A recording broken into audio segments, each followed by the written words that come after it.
Las Vegas, where food isn't just a meal, it's a spectacle. A place where chefs dream big, push boundaries, and turn the unexpected into reality. Over the years, I've tasted some of the wildest, most over-the-top dishes this city has to offer. Some that amazed me. I think I felt my soul skip a beat with that bite. Others that left me speechless for different reasons. But one thing is for sure, Vegas never does boring. So in this video, I am counting down 10 of the strangest and the wildest Vegas foods I've ever tried. And starting with number 10, one of my all-time favorite places to eat in Las Vegas, where the tacos are incredible and the potatoes are just outrageous. Rockin Potato.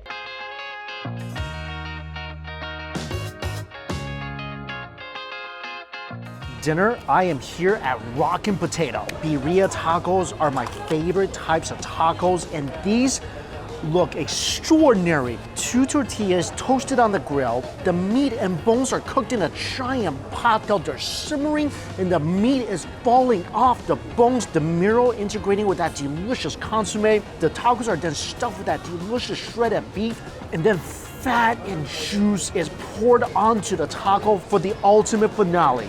These tacos look and smells insane. Look how toasty the shell is. 2 tortillas holding everything together.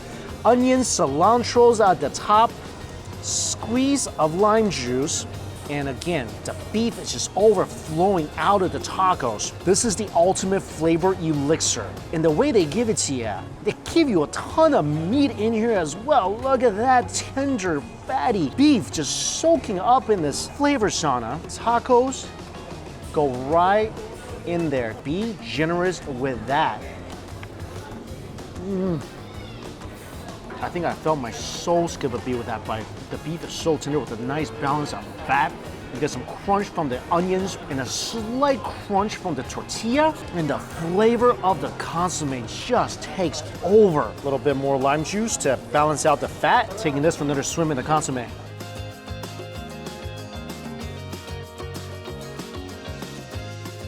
These tacos are so everything. They're so meaty, they're so cheesy, and they're just so good.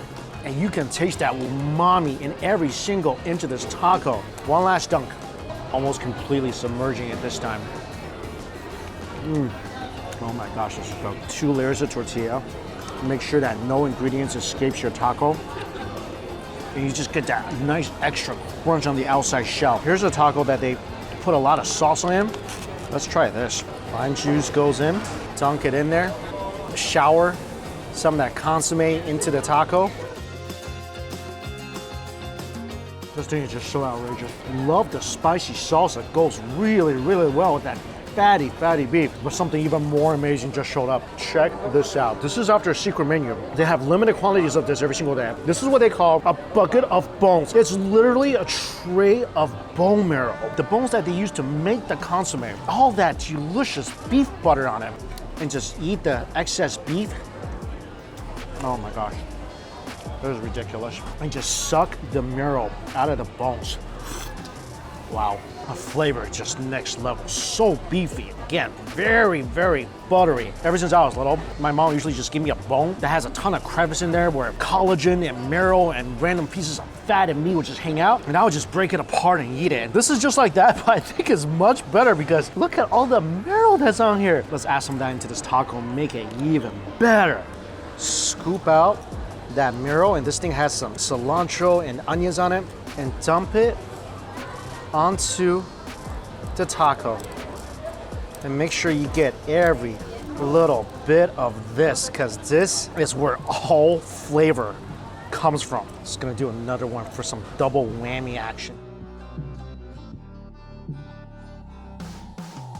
Look at that. All that marrow is now just sitting in my taco. Take that for a swim inside the consomme.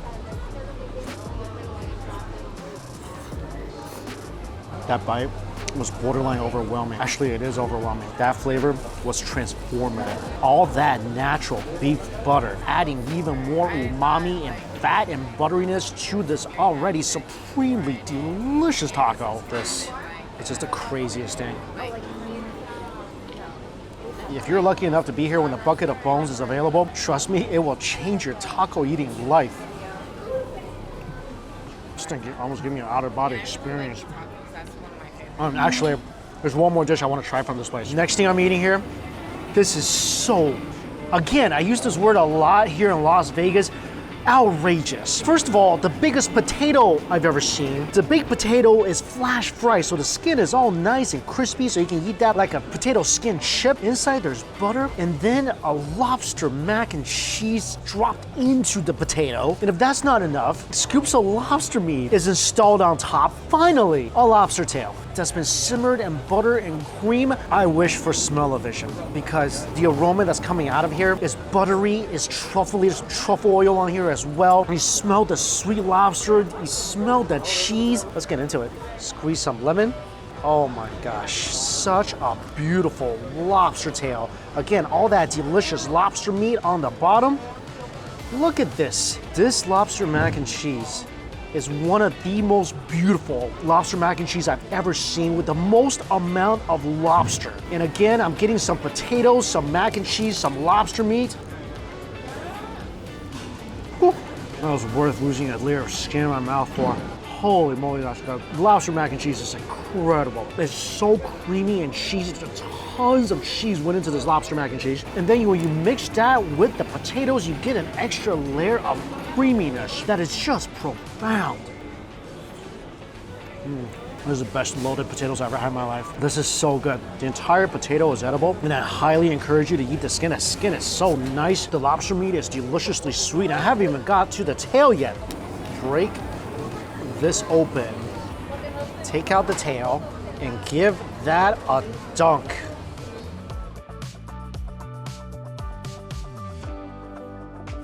The lobster tail is unreal. Because it's been simmering in all that delicious cream sauce and butter, the lobster tail itself has an additional layer of creaminess and sweetness. You gotta come here and try this. This place is just ridiculous. If you want food that's not only fun, but will completely blow your socks off, this is the place. I think I may have some bone marrow left. I've managed to scrape together just a little bit of leftover marrow. Mix that with the mac and cheese. Sweet lobster, cheesy mac and cheese, and beef butter. This is a drop the microphone and walk away kind of dish. No wonder so many people love this place. What a great job they're doing here. 100% highly recommend. This next place has some of the most outrageous sandwich slash pasta slash pizza I've ever seen. At number 9, Amano Pizza and Italian Cuisine.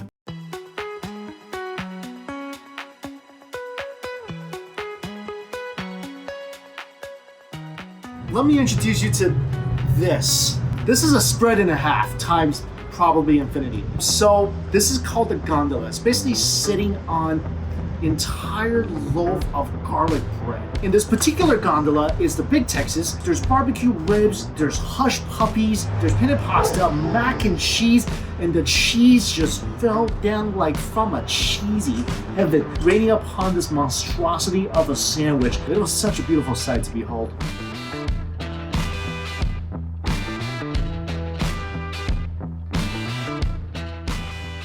These things on the side are called the fat babies. Here we got the filibuster, named after my friend Phil, and it's sitting on half a loaf of garlic bread. It's stuffed with linguine, chicken velouté, and also an entire game ham. This here on the left is called the forget about it. This thing is pretty much every single food ingredient on the planet is shoved into this garlic bread. There's shrimp, there's chicken, there's linguine. If you lost your key somewhere, it's probably here.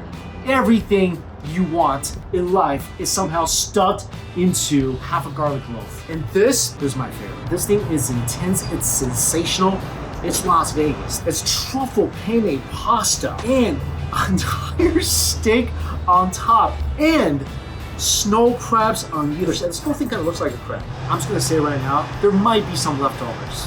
Maybe a little bit. Let's get started and try these things out. I've been presented with some pretty outrageous food in my days. This might be the most outrageous of them all. I don't even know. Like, just thinking about where to begin overwhelms me. Let's just start with this because this has steak and some crab in the butter dipping sauce. I don't want this to get cold. Look at this. Cheesy truffle sauce on top.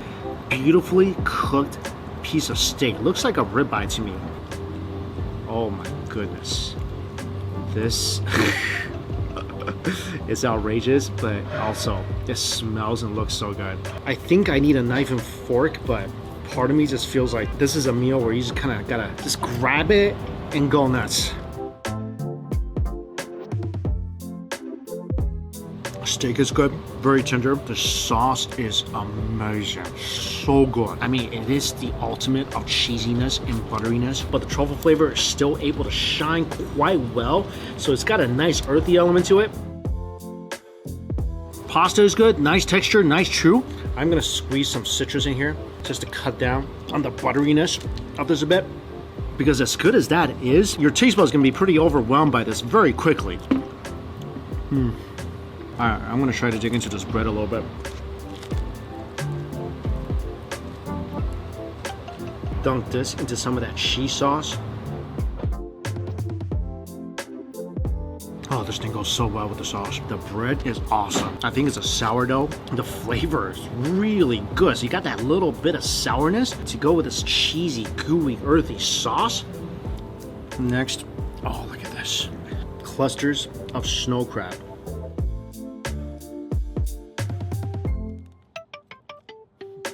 Sweet snow crab in a thick, truffly, cheesy sauce and dunked in butter.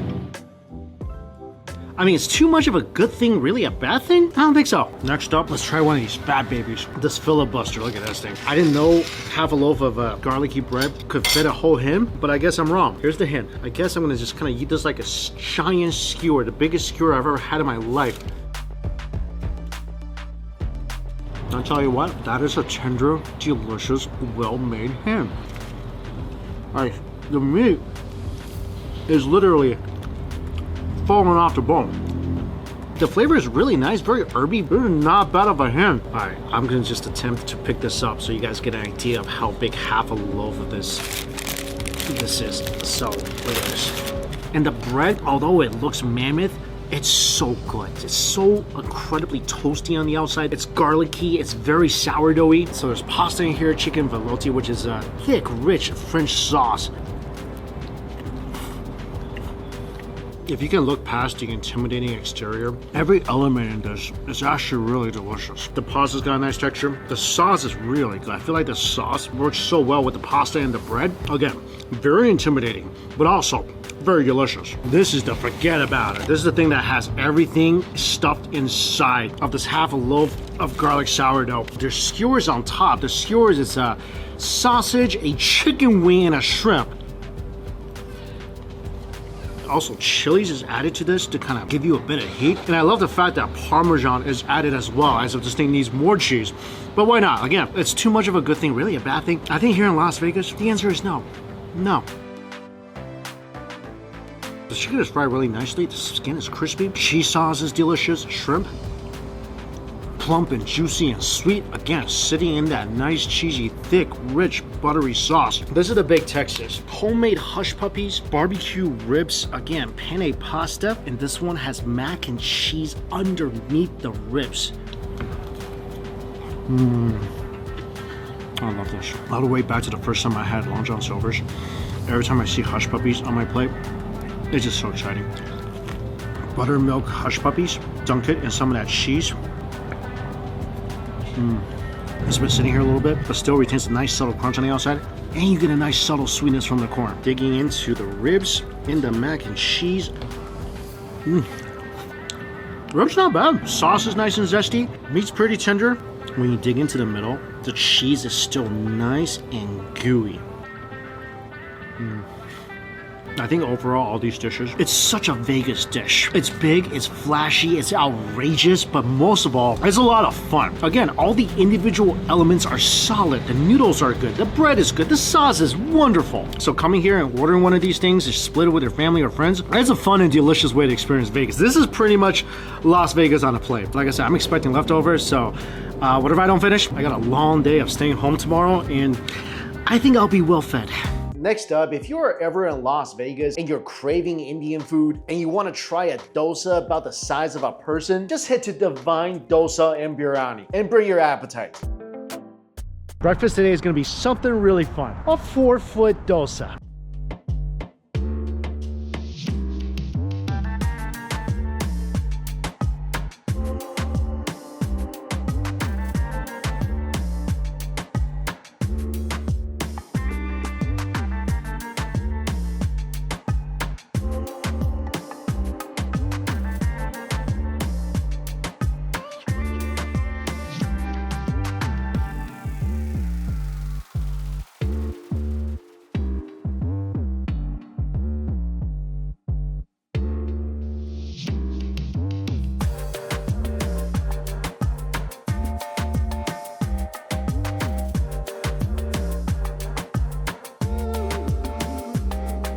Holy moly. Oh, wow. I felt like I had to make room for this skyscraper of a dosa. Thank you.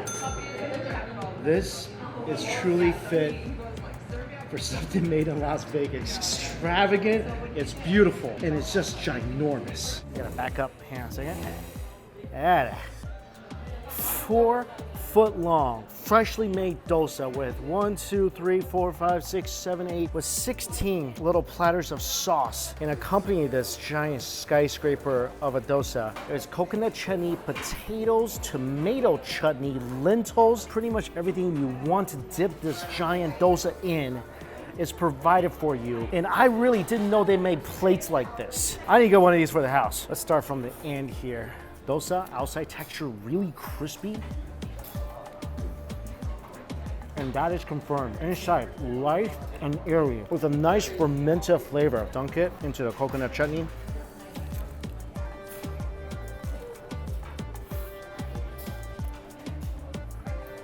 That is a delicious, wake you up kind of bite that I needed this morning. Walking here, smelling the food being cooked along the way.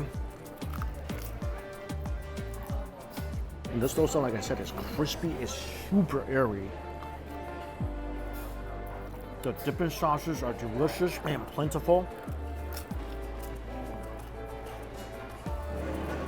I think I especially like the lentils and the potatoes. Dosa is one of my favorite Indian dishes because it doesn't feel heavy going down, and it's really just the best part of the bread, right? Every single bite is so crusty and nice, a little buttery as well. The texture is the #1 thing I love about this dish. Then when you dip into something like the potatoes, you get a nice crunch. And the potato gives it such a nice, spiced up, mushy contrast. And the flavor of the dosa is so deep because the dough is fermented.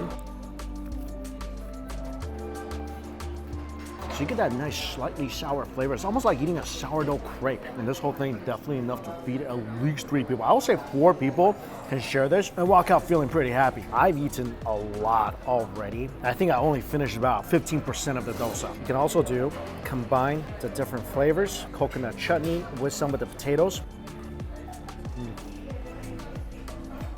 More potatoes and some of the lentil.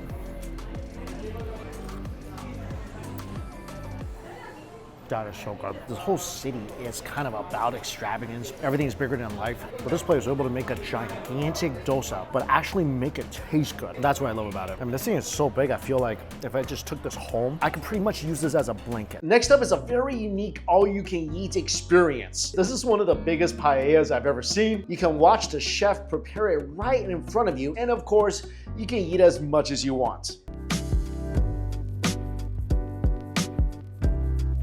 So this is a really interesting place. I am at the Cazuelas restaurant. They have a Sunday brunch every week that serves all-you-can-eat paella, and it's being made right in front of me right now. So the chef is using all fresh seafood. There's clams in there, mussels, calamari, Spanish saffron. Also, they add in their homemade seafood stock, olive oil, of course, chicken and pork belly, and giant prawns. I don't think I've seen prawns this big in a paella before. And also pork belly, since it takes 45 minutes for the paella to cook. Got some other things from the menu. Ciabatta bread with a side of blue cheese of mussels. That deserves a round of applause. Huge, juicy, plump mussels. This blue cheese sauce is incredible. I'm gonna scoop some of that up. It's cheesy, it's creamy, it's got that nice little bit of blue cheese funk. I can tell right away how fresh those mussels are. They're definitely not the typical little mussels you see in some, what is it, clam? Ciabatta bread, butter and garlic inside. Dunk that right into the blue cheese sauce. Holy crap. I know I came for the paella, but wow. There's some next level mussels. It's garlicky, it's spicy, that's so awesome. Also, they recommended this. These are dates wrapped with Iberico bacon. Look at that, crispy bacon swirling around the dates, and there's an almond inside. Also crumbles of blue cheese as well with some balsamic vinegar. This is a masterpiece. The bacon is deliciously crispy. Dates toasted, nicely sweet. Almonds, of course, brings that nice nutty flavor. Just gotta watch out for the pit of the date. I can use that with an almond and bit down. Just be a little careful, but this is something I never had before.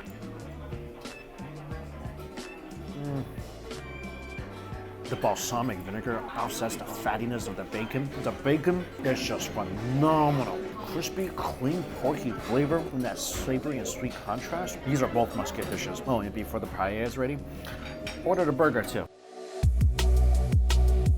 Wagyu burger with eggs, avocado on the bottom too, and melty cheese and bacon. So juicy with that nice creaminess from the eggs and a delightful crunch from the bacon. I know I'm here for a paella buffet, but no regrets. Even better, dunk the burger in that awesome blue cheese sauce.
It's ready. Get ready for a second. Oh, for sure. If they make this into a cologne, like a Chanel number paella or something, I want a bottle. You just smell all that delicious seafood. And again, look at the size of these prawns. Fresh mussels, fresh clams. Look, giant chunk of pork belly. Everything that went in here is made in-house. And just look at that beautiful, glistening golden rice.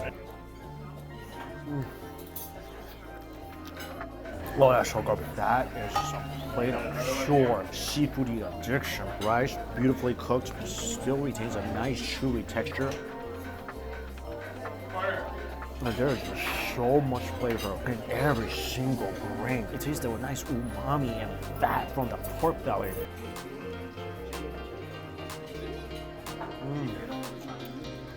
Clam, deliciously sweet. Pork belly. Whoa. How is it? Beyond words. Beautiful. So nice. That pork belly is so tender. In the fresh stock they cook, the chef told me it's usually made with clam juice, but here they freshly make everything. And you can definitely taste the difference. Giant prawns.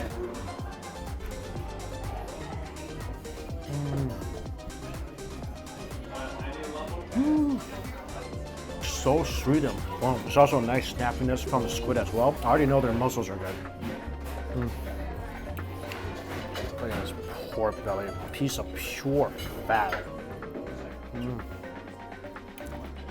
Wow.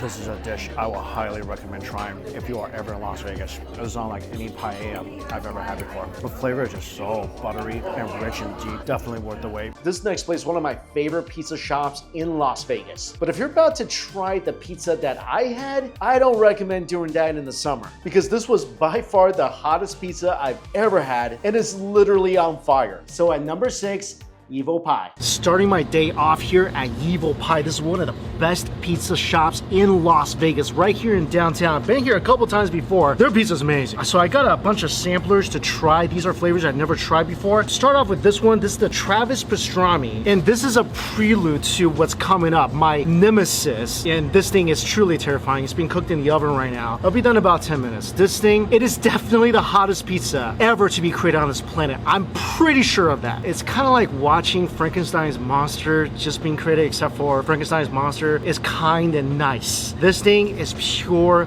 well, evil. But let's start with the nicer pizzas first. This is the Travis Pastrana, who's also a stunt motorcyclist. Of course, this being Evel Knievel's namesake. And this pizza is loaded with pastrami, sauerkraut, Reuben Russian dressing type of sauce on top. One thing I love about Evel Pie is the crust. Very New York-esque, thin with a nice toasty crust on the end, and these are big enough where you gotta fold them. So again, like on the bottom, nice and toasty, got some char marks. Again, very reminiscent to the kind of pizza I had in New York.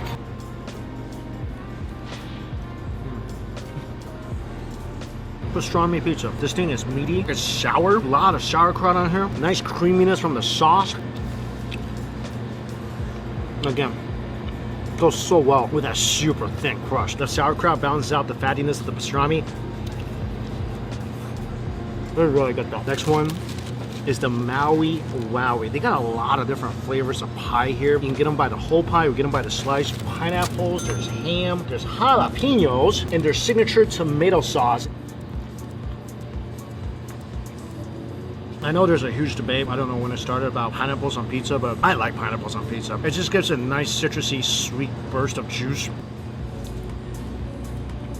This is like a leveled up version of a Hawaiian pizza. The ham is actually nice and toasty, and some parts a little crispy, which I like. Jalapenos brings a nice amount of heat. This is a solid slice of pizza. I think even if you don't like Hawaiian pizza, you'll probably like this. The gangrene. Basil pesto sauce on top.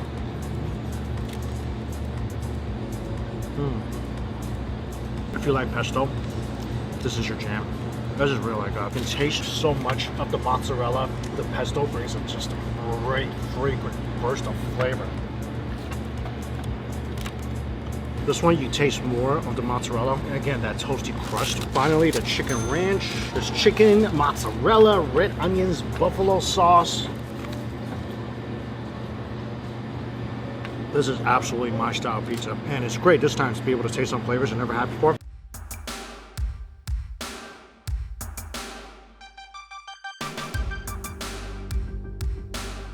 Here it is. This pizza just a moment ago was literally on fire. And I've eaten many spicy foods in my day. I've never seen something as diabolical as this. First of all, as I'm sitting here breathing in the fumes, I feel the chilies hitting my throat already. First thing that goes on is a layer of Wally sauce, which contains just tons of habaneros. I don't know how many exactly, but it's a terrifying number. That is mixed in with Reaper sauce. Carolina Reaper's hottest chilies in the world. Then cheese goes on. And you're thinking cheese, that's gonna help. Not when the cheese is combined with chili flakes. Then a layer of chorizo goes on. The chorizo is soaked in habanero chilies as well. Then on top of that, another layer of habanero sauce and oil goes on. And as you can see, not even the crust was left alone. The crust is covered with a layer of Wally sauce, and I suspect there's some Reapers in there as well. And just want to say, this is not gonna be a food challenge for me. I really just wanted to taste this, get a sense of how spicy it is. I got a few more places I gotta go today. If I do eat something like this, I won't be able to eat much for a while. I know from experience. Put on some gloves,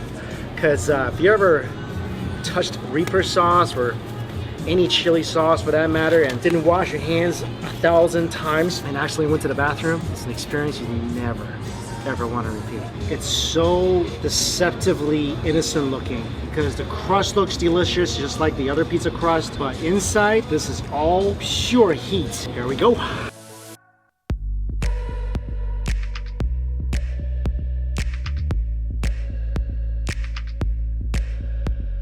The other deceptive thing is, it's actually kind of tasty. Chorizo is good, very meaty. Crust is delicious, but you definitely start seeing all that chili. If you never had Reaper before, it starts off harmless, but when you feel it, you really feel it. Woo! I'm crying. The sweat is coming out. feels like 1,000 needles is stabbing your tongue. And I've done Reaper challenges before, but they usually only add like some powder and that's it. This thing has powder, has oil, has everything. And then your brain kind of start going numb, but it's definitely, true to its name, the hottest pizza in the world. But if you come here and do the challenge, you have to eat 3 slices in 10 minutes. Then you gotta sign a waiver because things tend to happen when you eat something this spicy. Just when you thought the crust could be the salvation, but the crust is also covered in a chili sauce. After the last curry challenge I did, couldn't eat curry for about a year after that. I hope that it's not the same effect it has on pizza.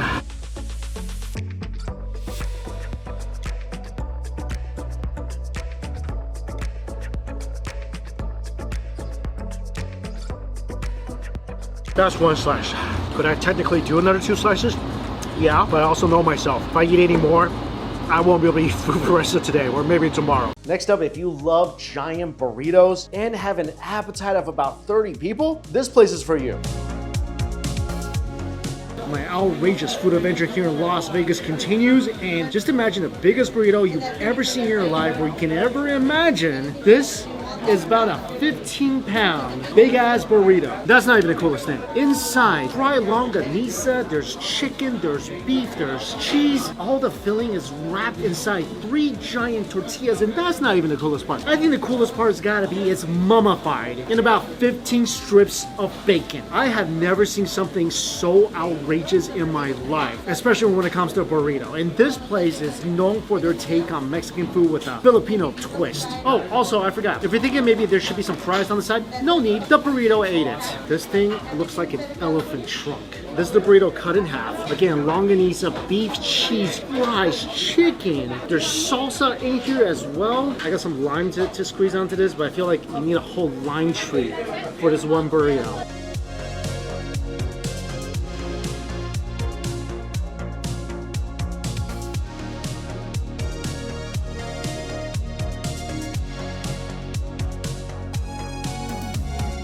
This is like a burrito where pretty much the meat never ends. And then you get the tortilla, and then on the outside, the meat just continues like a never-ending symphony of meat. I mean, it is a carnivore's dream. Crispy bacon on the outside, the texture is fantastic. The longanisa is nice and charred. Deliciously sweet. There's some carnitas in here as well. If you are a meatitarian, there's nothing not to like about it. Let's get some salsa.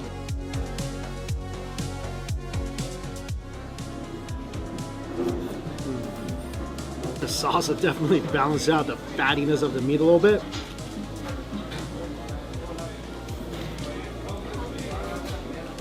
And I especially like the bites with the fries because the fries soak up a lot of that meat juice. I feel like eating this is giving me a workout on my arms as well. Luckily, I don't have a lot of plans for the next couple of days, so this will be good hibernation food. This is definitely a burrito that is born of Vegas. I think if this thing appeared anywhere else, it'd be more shocking, but since it's made here in Vegas, it kind of makes sense. And if you don't want to tackle a burrito this size, they do make a smaller version of this, but come here, try this out. This thing's actually really delicious. I'm gonna eat as much as I can, take the rest to go, because still got dinner tonight. Now, I understand that a super meaty burrito is not for everybody. So if you prefer something sweet but still want a burrito, this next place is where you want to go.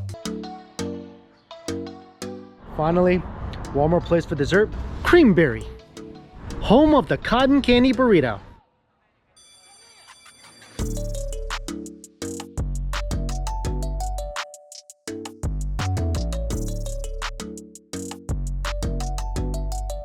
This is one of the most popular desserts in Las Vegas. The viral sensation, the cotton candy burrito. I remember I actually made one of these once. It just kind of looks like unicorn hair. I got ube ice cream, got some mochi, some fruity pebbles, and sprinkles, of course. Look at this. First of all, it's really, really light. Let's tear this apart. Oh my gosh, I can feel the ice cream melting through the cotton candy. I feel like I'm eating a smashed up troll right now. I'll be honest, this thing tastes way better than the one I made at home. I don't know whether it's because of the ice cream or the cotton candy. I mean, it's a fun food item. Flavor-wise, it's not bad. The cotton candy kind of melts around the ice cream. The ice cream is good, the fruity pebbles crunchy. I got some mochi in there for some chew. Of course, very sweet, but also really satisfying, especially after the savory day I had. I love trying out these extravagant, outrageous fun food items here in Las Vegas. Pleasantly surprised. We all know that Las Vegas can be brutal in the summer. So if you want to cool down with an icy dessert that can can feed about 10 people, head over to the number 3 spot on this list, Max's. Before dinner though, stopping by for a quick dessert. This is gonna be really cool.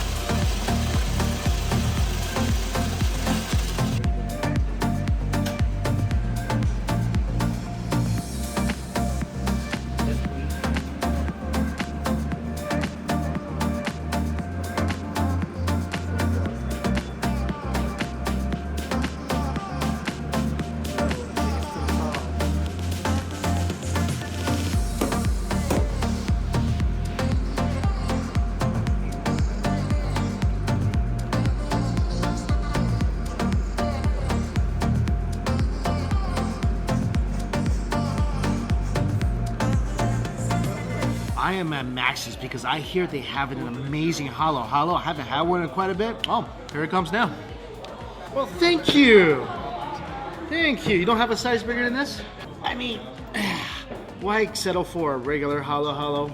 Or you can have the granddaddy of all halo halos. This thing has over a dozen ingredients on top of shaved ice. There's ube jam all around this cup. There's heart of palm, there's jackfruit, yellow beans, red beans, shredded coconuts, palm seed, jackfruit, tons of condensed milk, of course, ube ice cream, there's coconut ice cream, shredded coconut on top. There's at least 10 pounds of halo halo. This is probably the only halo halo I've ever had in my life where it requires a ladle. Let's dig in.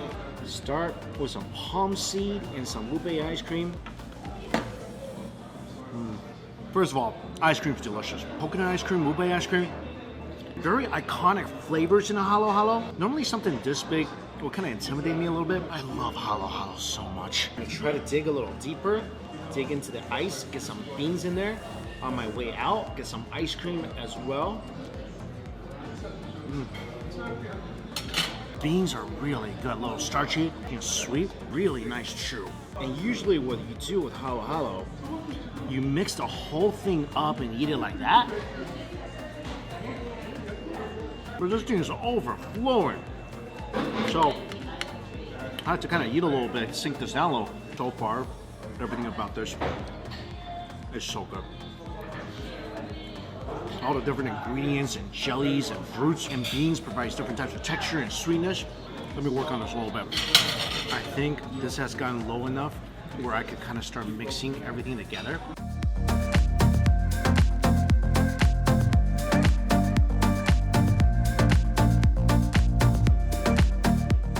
And since halo halo literally means mix, I give this thing a pretty darn good mix. All the ice cream ingredients, the shaved ice, the condensed milk, everything is mixed together. Now it's ready to be fully enjoyed. Ooh. Especially coming from the 100-degree Vegas heat, this is so freaking refreshing. And halo halo is one of these dessert items that, to me, it's just the best mix of the dessert world. I mean, if you're craving ice cream, you're craving shaved ice, you're craving some jellies, maybe some fruit, this has it all. I've been walking around the Vegas heat for about a week now. I think this is the first time in that week that my internal temperature felt completely cooled down. This is just one of the most satisfying desserts in the world. They do it so well here. It's such a fun thing to eat, especially in a Sunday cup made for Godzilla. Okay, this next place is incredible. The food is amazing. And the king crab meal I had here was definitely one of the wildest king crab meals I've ever had. At number 2, Chyna Club.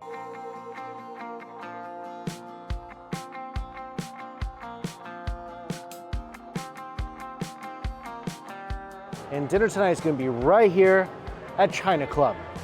So this is a really interesting restaurant. The interior looks like you're walking into like an old style Shanghai Chinese living room. There's books on the shelves and there's a 3-course prefix menu for the night. So you get to choose your appetizer, your entree, your dessert, and everything looks really, really good. So for the appetizer, there's salt and pepper squid, oxtail soup, there's prawn pea shoot dumplings, and crispy duck salad. I think I'm gonna go for the crispy duck salad because that salad uses their crispy Peking duck that they serve as a typical menu item. So I really wanna try their Peking duck and gotta get some dumplings. Appetizer 1 prawn pea shoot dumpling. And there's 3 types of dipping sauce. Soy sauce, I think some chilies with fermented beans. That's gonna be good. Oh, this is a really shrimpy dumpling. There is a giant shrimp in this dumpling. The wrapper is nice and bouncy and mochi. It's perfectly steamed. Of course, you can see the pea shoots in this dumpling as well. I've had dim sum in such a long time, and being able to eat dim sum for dinner, there's something special about that. Oh my gosh, this is so freaking good. It's so juicy as well. You can see all that shrimp glistening, got the nice crunch from the pea shoots with such a sweet, explosive shrimp flavor.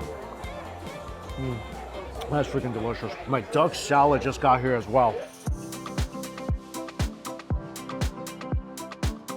See some shallots, pine nuts, some greens, and here is the crispy duck. All right. Wow. Okay, Ashley, this is a huge salad.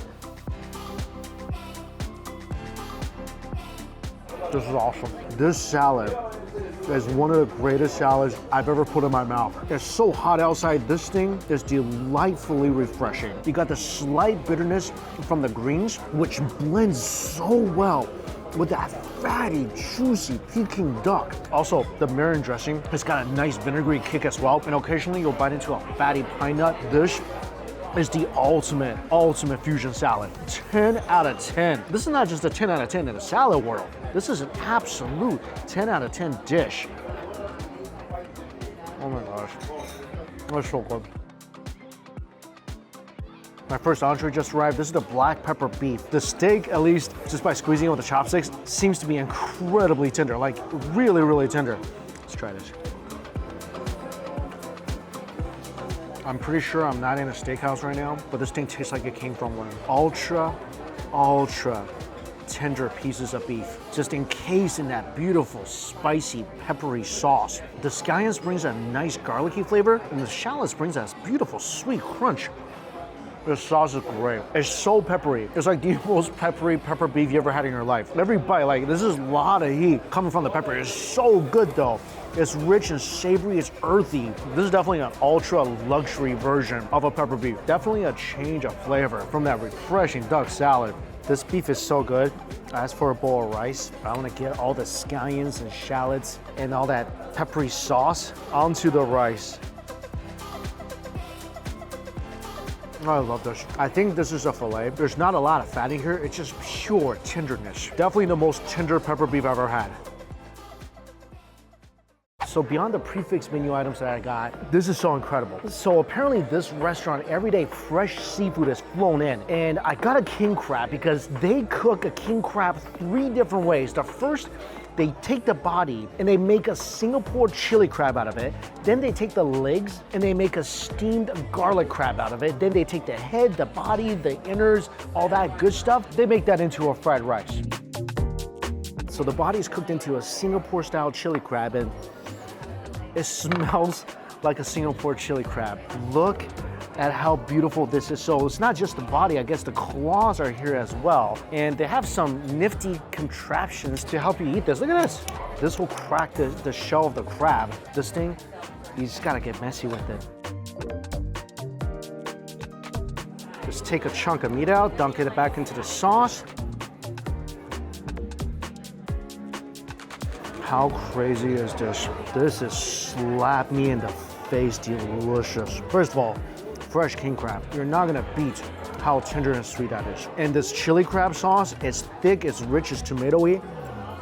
And also, it is really spicy. Not in a way that it will at all cover up that awesome flavor of the king crab. The heat is absolutely perfect. It hits you right in the back of your throat. The king crab meat is so delicate and tender. It goes so well with this thick, rich, tomatoey, spicy, umami-filled sauce. One of the best ways I've ever tasted a king crab prepared is this right here. It goes so well with the rice. This is one of the most spectacular king crab dishes ever. It looks good, it tastes even better. Yeah, eating every single drop of the sauce for sure. But a couple more dishes just came to the table. We gotta check this out. This is the legs, and they steamed it with garlic. And if I died and went to food heaven, I wanted to smell like this. So you have the different parts of the legs. Look at this. Garlic sitting on top, beautifully glistening.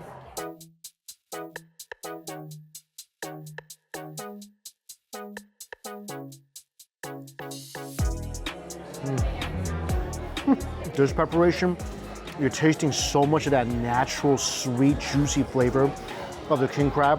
Look at this. There is so much garlic in here. Again, it's garlicky, but it retains all that wonderful natural sweetness. There's a reason why they call this the king. So the final preparation for this crab, look at this. The crab head is on this plate filled with crab fried rice. So this is a very light looking fried rice. You can see the shreds of crab. There's egg whites in here. And of course, all that innards of the crab is cooked into the fried rice. I'm gonna guess this is gonna be really, really good. So good. There's so much umami in this fried rice. The seasoning is just enough to make the rice flavorful, but at the same time, you can still taste the sweet, delicate crab. In every bite, you'll be able to taste that awesome wok, and as you chew, that wonderful umami flavor from the innards of the crab. It just fills your mouth. Also, every bite, you get that nice pop and crunch from the topiko. It's just masterful how they prepared every single style. The chili crab's delicious, the garlic crab, tender and succulent, the fried rice, absolutely perfect. This just came to the table. This looks so good as well, and it smells so peppercorny. So this is their take on Chongqing spicy chicken, 辣子鸡, and this is bone-in chicken covered in chilies, peppercorn, scallions.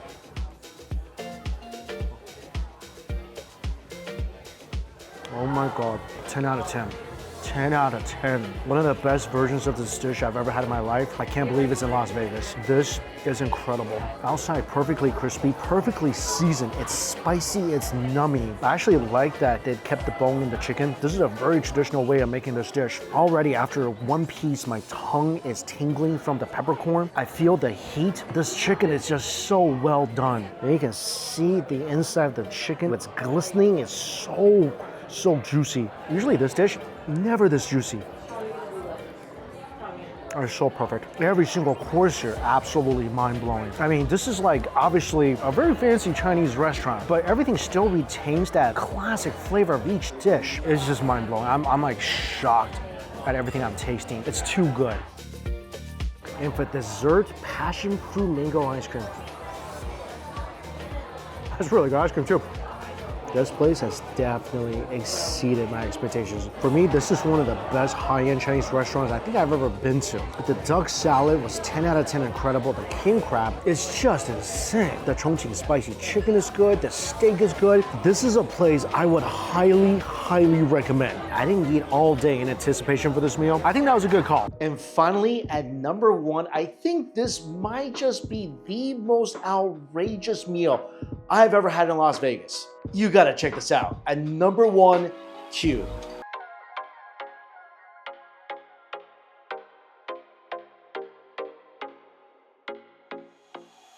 The Fontainebleau, obviously the newest hotel here on the Strip. A lot of my friends here in Vegas recommended that I come and try out their chicken and their blue lobster. And its chicken this is wild. It's called the Royal Golden Chicken, and it's $265.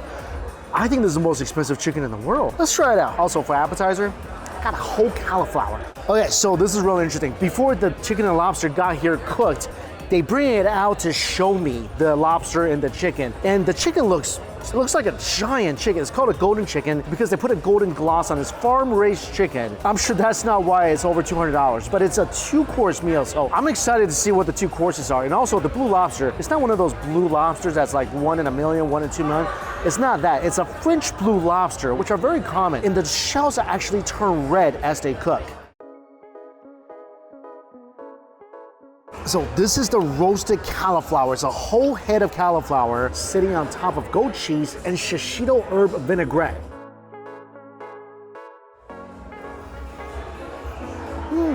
This is pretty delicious. The cauliflower is soft, has a bit of a smoky flavor to it. The goat cheese is really rich, creamy, and very tangy. The sauce on the side, tiny bit of a kick. It's also citrusy and tangy as well. The texture for both is extremely creamy and rich, but the tanginess very much balances that out. This is a very interesting dish. I like it. They brought over the lobster claws and it's surrounded by crispy rice, sea grapes, shallots, chives, tomatoes, lemongrass, and then these little beads of lime. And they served it with some lettuce. So this is basically, the first course is a lettuce wrap. So take some lettuce, lobster claw meat, and I think this is lime zest inside. Tomatoes, lemongrass, more lime, little crispy rice, a little bit of the sea grapes, shallots, and chives. This thing is sweet. There's a lot of crunch from the crispy rice to the veg. Lobster claw. Very, very sweet. That is amazingly sweet lobster. They give you some lettuce and also perilla leaves. And the lettuce actually has a bit of bitterness to it, which I don't love. So try the perilla leaves. I like that a lot better. This tastes like the world's most refreshing lobster shallot. The meat is really juicy and sweet. I like the bit of lime zest to kind of add a bit of citrus and a slight hint of bitterness. I love the crunch from the veg and the tiny bit of brininess from the sea grapes. I think these are really interesting condiments that they surrounded the claw with. It's a very good way to eat a lobster claw.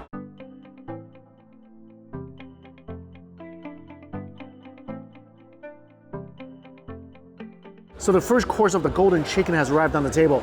It's part of the drumstick, he said part of the body of the chicken, and they made this into a laksa. So the top is crispy chili flakes, it looks like. Red pepper, there's sprouts. It looks like egg noodles on the bottom. Wow, this is a really rich bowl of laksa. It has a lot of ingredients. I think this dish itself could feed a couple people. I smell the curry, I definitely smell the chilies. This is a really interesting dish. Very rich and peanutty. Let's get a taste of this golden chicken. The chicken's got a good chew to it. Also, I think it's marinated in something. The chicken itself is salty. It's got a roasted flavor to it. I think this dish tastes a lot better when you combine all the elements together, like the veg, the noodles, the chicken, crispy veg to cut down on the richness, and there's definitely some heat. I wish, though, that the noodles were not so soft. Right now it's pretty soggy, so there's not much chew to the noodles. This tastes less like laksa and more like a bowl of peanut noodles. I mean, it tastes good, it's spicy, it's rich, there's a lot of flavors, a lot of textures, but it doesn't really remind me of a laksa. And if you just isolate and taste the chicken itself, it's okay. It's not overly tender, but it's not dry. One thing I do like is the crispy chicken skin that's mixed in here. This is awesome. A little bit of fatty crunch. That's really good.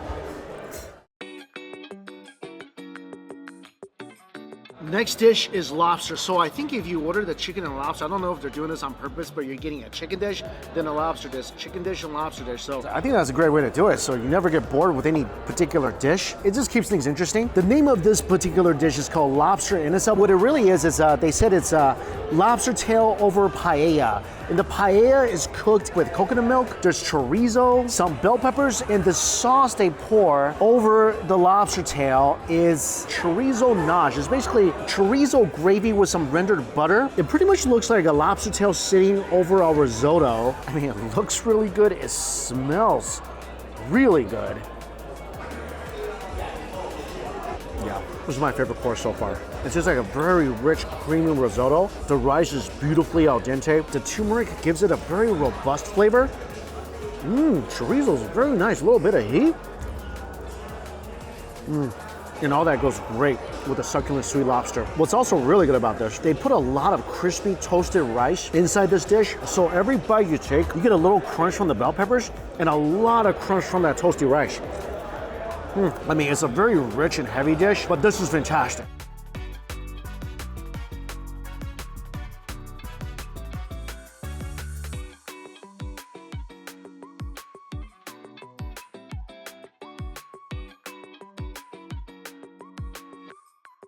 All right, I think this is the final dish. It's chicken breast, it's breaded, and I think it's roasted, and it's covered in caviar cream with one full can of caviar mixed in.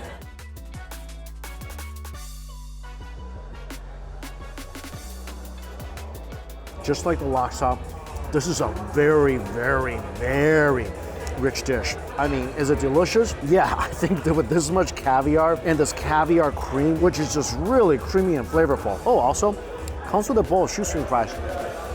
This is really good. The chicken is tender right underneath the roasted skin. So there's a lot of complicated flavors in here. And I ate about half the chicken trying to figure out exactly what's under the skin. And it looks like a layer of stuffing right under the skin that they made with the chicken liver. And it's supposed to have some truffle in there as well. Although I don't taste any truffle at all. The chicken itself is very, very tender. The smoked caviar cream on top is, again, very rich, very flavorful. It is a very interesting chicken dish. And of course, every single bite you take, you're gonna have a lot of that beautiful briny umami from the caviar. So to me, I would have to say it's very uniquely delicious. I mean, is it worth the price tag? I think a lot of the price involves that can of caviar. The chicken itself doesn't taste anything extraordinary. It's not overly juicy or overly tender. It's cooked very well, but just the golden chicken itself just tastes like any other chicken. So I think this dish and the lobster dish, they're really not meant to be eaten as a dish for one individual. It's meant to be shared among the table. So I think that's why both dishes are very decadent. One thing these dishes do not lack is flavor. I think these dishes are very representative of Las Vegas. It's extravagant, it's rich, it's fun. This is definitely a once-in-a-lifetime experience for me, but I'm glad I was able to give it a try. And that wraps up another fun-filled food day here in Las Vegas. As always, all the places I went to listed down below for you guys. Thank you all so much for watching. Until we eat again, see you later.